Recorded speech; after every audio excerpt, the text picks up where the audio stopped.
বিড়ালের প্রসব হবে, বাচ্চা দেবে। বিড়াল তখন ঘরের মধ্যে পেরেশান হয়ে ঘুরতে থাকে, একটা নিরাপদ জায়গা খোঁজে।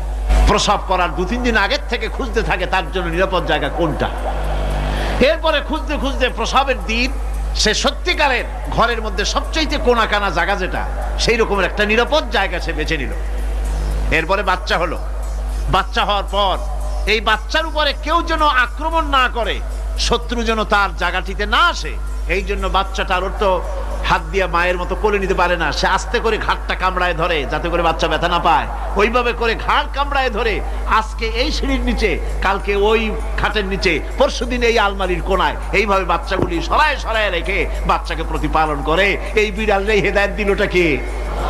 যিনি দিলেন তার নাম রব, তিনি হচ্ছেন রব্বুল আলামিন। সন্তান প্রতিপালনের ব্যবস্থা শুধু দুনিয়ার মানুষকেই দেন নাই, প্রাণী জগৎকেও দিয়েছেন। সুবহানাল্লাহ।